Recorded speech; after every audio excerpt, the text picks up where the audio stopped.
welcome back to the hot seat. We are going to jump right into our next guest. Like, I actually know her. She actually is a great friend of mine, and she is great energy, very professional in what she does. She's an ex-gymnast, now she's an actress and host of her own podcast called Always Acting Up. So everyone, please welcome Miss Caslin Rose. Hi, beautiful. Hi. You look amazing. Thank you so much.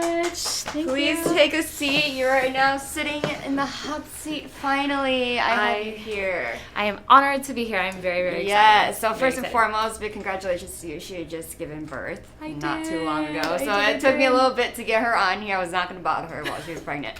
But we're back in the game. You're here. You're in front of the camera. It's the dream come true for all of us.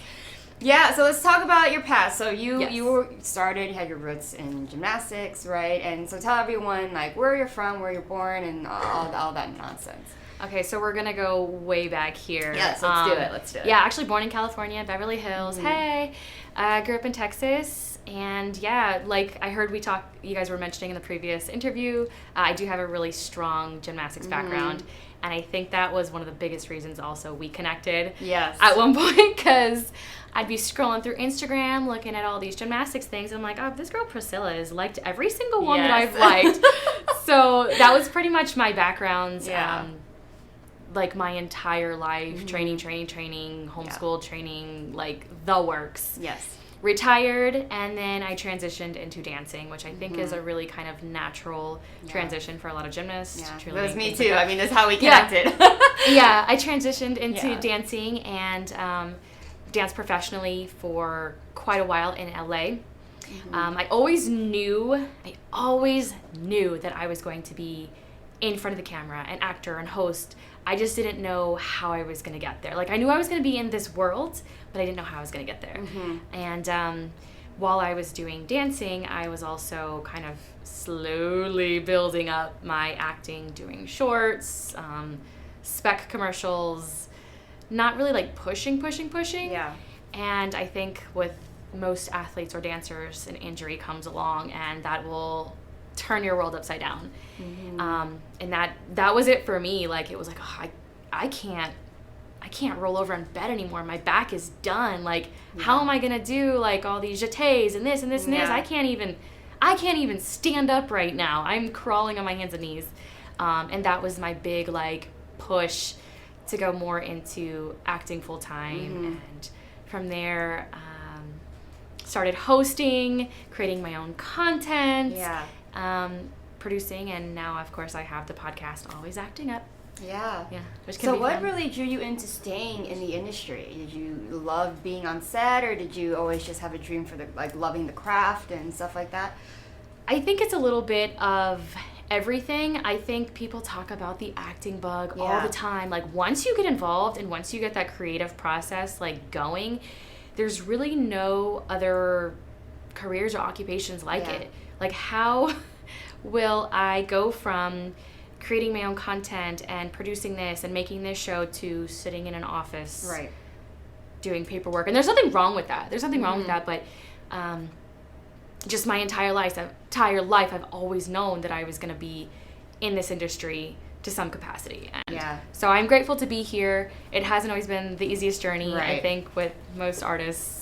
I never are really aware of that. If it was an easy journey, there's something, I mean, you know what I'm saying? It's a little skeptical if it's way too easy, you know? Yeah. So another question for you. So basically, like, you know, you switch gears and you're doing all of these things, but, you know, you worked in it for a minute. What drove you to start creating your own content? Was it you just figuring out, like, hey, this is so hard, I gotta just continue to create and be there? Or was it a little something else? I actually started creating my own content a long time ago, and I was just thinking about this as I was listening to the other interview. I actually started creating my own content like back when Issa Rae's Awkward Black Girl was sort of circulating, like a long time ago. That's when I kind of started creating my own content. That's when the DSLRs became more available for people. And I was actually gifted like a Canon Rebel T3i, which is fairly basic, but it's a great camera. And I was, you know, either you're an actor, you sit around and wait for an audition, or you can try and create things. And YouTube was just sort of coming up, and I started creating my own content. But I think anyone who creates their own content knows it's so much work. Yes. And I was doing it for a little while, and it just kind of got to the point where I was like, I'm spending days and days and days on 2 minutes of content, and I'm not getting any views. And that's kind of why I stopped for a little while. I did get discouraged. Yeah. But it was a big reason. Just the creative process, learning how to do all this was a big reason of creating my own content, and it's very fulfilling. Yeah, I mean, it did push you in different ways, though, seeing the behind the scenes, kind of figuring out all avenues, because then that ended up leading you to having your own podcast if you didn't do all of that prior.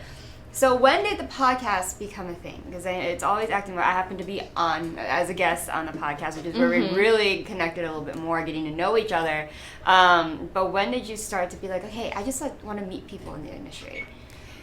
I think it had been sort of in the works for a while. My partner actually bought equipment, and his intention was to start a podcast. However, he never did. Yeah. And he kept encouraging me, you really should consider creating your own content again. We got this podcast, we got this equipment, and I don't know anything about audio, and audio obviously is like podcast 101. Like, you need to know all of this information. And it was kind of during the pandemic.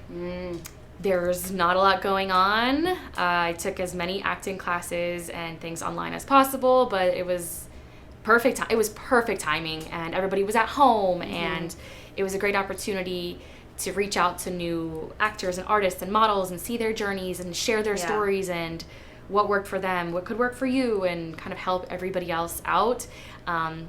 It's also an intimidating process, just as I mentioned, like, I didn't know anything about anything, so some of the episodes are like really rough, but I've had some amazing guests. Priscilla's actually like one of my best guests so far. Oh, really? Her numbers are like way up there. We learned a lot. It was a really great episode, and I get to connect with other people. Like, we meet people in passing all the time, and it's, hey, how are you doing? See you on this job, see you the next, but you never get to really talk about their journey and how you got here and what you want to do. And the world's first petite supermodel, I got to interview on my podcast, Always Acting Up. So that was really great for me.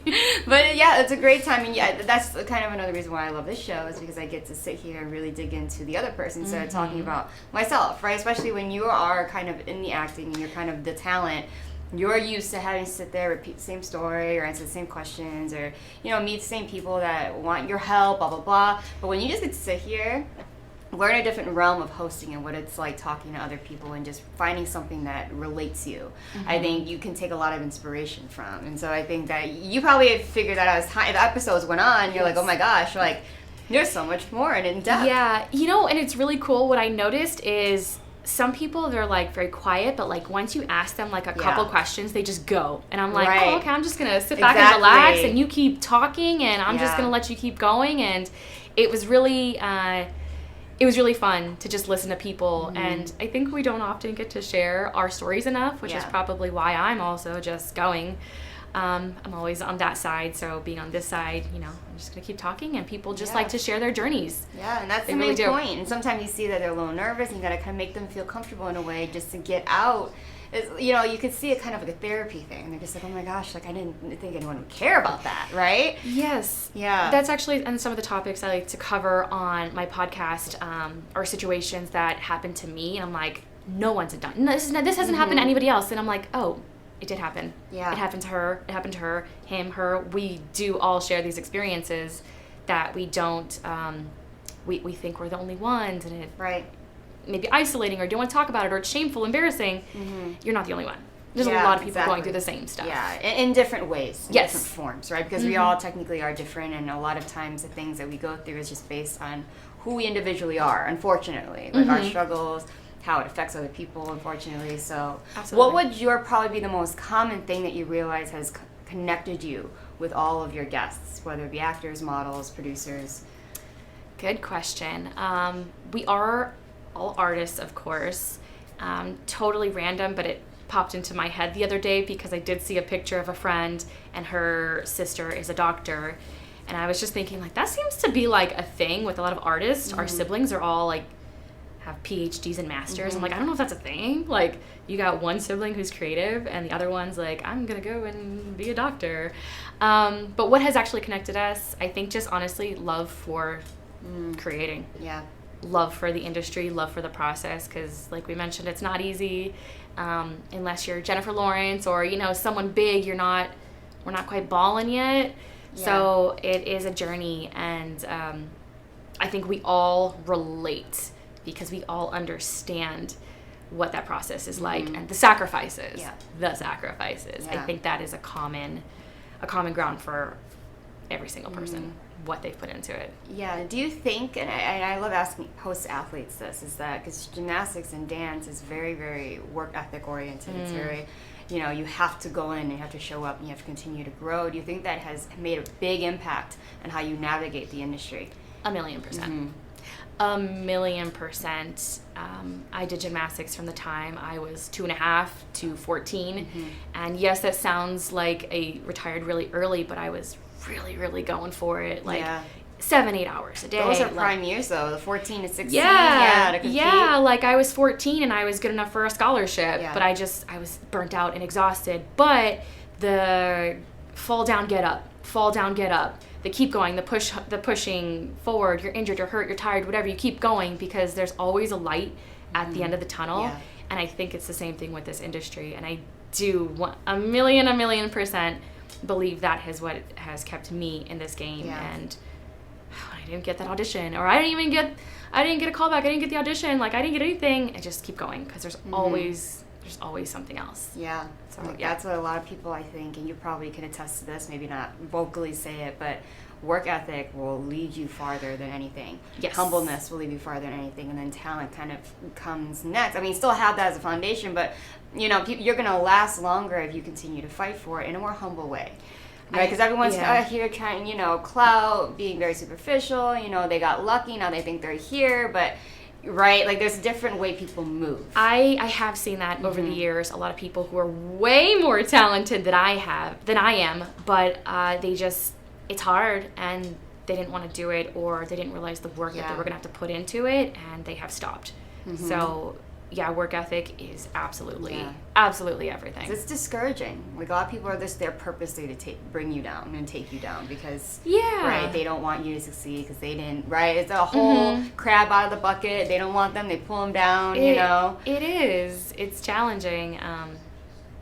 It's definitely challenging. Yeah, it's definitely challenging. So you also do photography. Yes. Which is something we can market here because if you guys ever need some headshots, Caslin is like a pro at this. Yes. So you're just going in all different realms of behind the scenes. And so I think what's also amazing is that with your podcast, there's a similarity when you do photography is that you're meant to, for a headshot, you got to bring out this person through one photo. This is your selling photo. This is the photo that's going to, you know, push you to casting directors. So how do you direct an actor that'd be like, oh my God, I really want a good one? Like, you tell the audience how you kind of work as a photographer and bring that great photo out. Yeah, I think because I have so much experience in front of the camera myself, I understand what it's like. It is very uncomfortable. Most people think models, for example, just stand there and look pretty, but it's very hard. I can't do it. I cannot do it. It's much easier to talk on camera or to act on camera. I'm not looking in the camera. I'm not, you know, making cute faces or whatever. It's very difficult to try and look a certain way or pose a certain way. It's very, very challenging. So I understand what people feel like. And so me now being behind the camera, I try and make them as comfortable as possible. And there are some poses that are very uncomfortable, but they make you look better. For example, like I don't have the strongest jawline, and you may see that right now, but certain things like, you know, push your neck out, it's going to make you have more definition. And just telling people that, hey, it may feel uncomfortable for this short time period, but you're going to look amazing on camera. And the more comfortable and relaxed I can make people, the better picture it's going to be. And sometimes whatever they have in their head looks good, it may not look so great on camera. Right. So, you know, kind of relax and be comfortable. And music, if you have something that, you know, gets you going, some CrossFit music or go to the gym beforehand, all of these things will help show in your pictures. Yeah, absolutely. And that's one thing you brought up a good point is everyone has a stigma of what it's like to have a pretty picture, just be pretty, right? But a lot of it's going with angle and lighting and shadow work, especially like if you have more flatter features like I do. In order to, the camera's not going to be very happy with that. It's going to make it, editing lighting is going to make it kind of worse. Like everything's amplified. It is. You see everything, speaking, smizing, like Tyra Banks. Like for a good headshot, I feel like you notice that you draw to the person's eyes, and then you look everywhere else. Yeah. Yes. That was something I wanted to make very clear, and a lot of people talk about models, and I'm like, it's so much harder than you think. Trust me. In front of the camera and behind the camera, it's so much more difficult. Yeah. So I give people a lot of credit. It's not just stand there and... Yeah, and I love bringing that up. She's just lucky. She's just pretty. Right, she's just pretty. Like, it's a lot of work. Yeah, or I can just copy that photo, and they're like, why does it look the same? Because it's also like being an actor as well. Like you're a persona. The minute the camera turns on, and I don't know how you are with an actor, but you kind of change. You automatically know that there's a camera, and then this is what I'm here for today, right? And I have to be that character. I am not me. I can still have essence of me, but that's not what we're going for.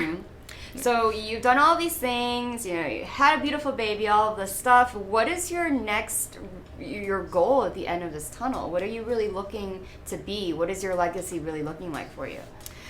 That is a beautiful question. I love that question. I grew up watching Lucille Ball. Loved Lucille Ball. I Love Lucy was the reason why I never slept as a kid. My parents I got a TV in my room growing up, and I watched I Love Lucy all night long. And so if I could be on a show like Friends or I Love Lucy, like a sitcom, like someone iconic like that, that is the absolute ultimate goal, dream goal. Yeah. And of course, if I could produce it, if it could be my own show, like, I feel like that's very you. Even better. And something like that, or I've always kind of joked on my podcast, I'm coming for you, Seacrest. I want your jobs. Hallmark.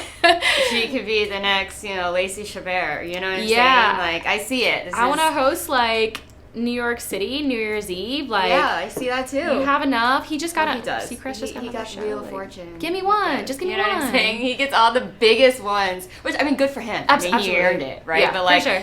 I was like, watch Seacrest get Wheel of Fortune. Once that person retires, he's the biggest one, and he's like, oh my God. I'm like, of course he did. Yeah, just give another one away. I'm available. That would be like the dream American job. Idol. There you go. Thank right? you. Please. But that's absolutely amazing. And the residuals be great. You do a couple seasons of your sitcom, continue like 2.5 Men, forever. You're set. You and your family. That's always the actor's dream. Is once those residuals to the day you die. That's set my baby up for life. Yeah, I mean that's the goal as every actor. Like for me, that's something that you don't want your kids to be struggling because you're struggling, right? You want to, by the time you have that, be enough to be like, okay, see, and it's a good motivation for them to know that if you work hard enough, like look what you can achieve. I want my son to be pure nepotism. A Nepo baby 101. How did he get this? Oh, his mom. Oh, yeah. His mom. I put in the work for you because it... Right. It's easy. Right. It isn't. But it's always worth it in the end. For sure. Now that you're a mom, you can kind of see, like, I have another person to work for to be proud of me, right? Yeah, and I feel accomplished. I know, like, I never, and I haven't yet to this point, I still can. I haven't gotten to where I want to, but when I do take a moment to reflect on what I have accomplished, now that I'm kind of taking a break in this new role of mine, it is nice to be like, oh, I have done a lot. I've accomplished a lot, and I'm really proud of where I am right now. Yeah, you have a good head on your shoulders where when you are able to go be like, okay, I'm going to go back to the hustle of auditioning, it's just like, everyday thing, like, okay, here we go, back in the office, right? Like, it's just human nature because you've done it for so long and you actually have a very genuine goal. It's very authentic. Yeah, it's going to be a different experience, but I still have, the bread and butter, which I think will probably carry over everywhere. Yeah. So quick question about acting, because I know I've had a lot of actors come on talking about how their training, their methods, there's 4 biggest methods that everyone studies, Meisner, Stanislavski method, all those things. But how do you normally prepare for a role? What sits well with you? Because everyone is different. I have to read my script so slowly. I have to read it again, because I'm like, oh, that's what they meant. Like, some people are really fast and they're like, oh, we're doing this, it's the character. I can't process like that. I'm very slow. I'll admit, I'm very slow, and there's nothing wrong with that. Totally normal. Right. I have to really dig my script apart. Yeah. I have to talk about what you're looking for. Even though I've done classes after classes after classes and training, that's just my process. Yeah. And I do like the method. I have to really get in character. If I'm wearing overalls and I'm looking for a southern piece, like I'm gonna feel more like that character. So that's my process. Yeah, which is great. I love hearing different actors' process because it shows people that there's not one way, and it's not as simple as just memorizing a line and then repeating it on camera in a natural way. Right? I think also what I noticed during my podcast, and I don't want to too much, but I always felt really insecure because there's some people with such extensive training and they know this method and this method and this method. And I'm like, oh, maybe I'm not good because I don't know that or I'm not experienced with that. But everybody is different. And I think that was really important for me to learn on my podcast and talking with other actors that we all have our own experience and we can still achieve the same thing but differently. Yeah, because it's what works for you. It's the same thing like we talked about with the trainer earlier. Every type of exercise does not work for people, right? Like what I enjoy, because you have to enjoy it. Like if you don't enjoy that and it feels like a chore, the best version of yourself is is not going to come out. Your success, the product, right? It's not going to be as genuine, right? Especially with working out. Goodness. Yes. But yeah, and then also we all have different lives, and all actors, one thing in common is you're taking from something, right? And so what might work for that person, they live a completely different life than me. I'm not going to be able to channel it the same way that's safe for them, because safety is also a really big thing with actors. When they can't get out of a certain character, or they dig too deep, and then now they're in a hole and can't control, right? The character control is the biggest thing, would you say, doing a role? Yeah.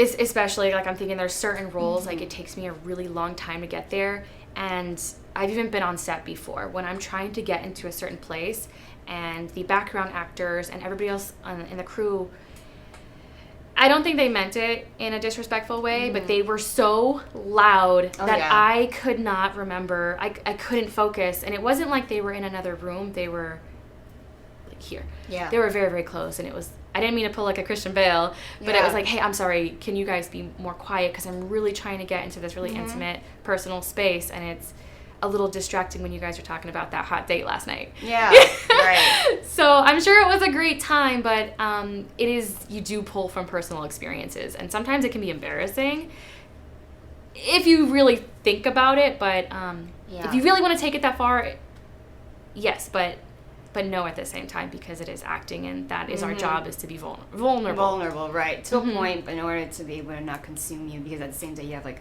a 16-hour set day, right? After this, when you're moving to the end of the movie, and you gotta be like this, right? Like you're snapping here, there, everywhere, knowing how to turn, now I was in the state, oh my god, in 1 hour we're gonna have to be in a different one, right? Yeah, and you still have to keep your energy up.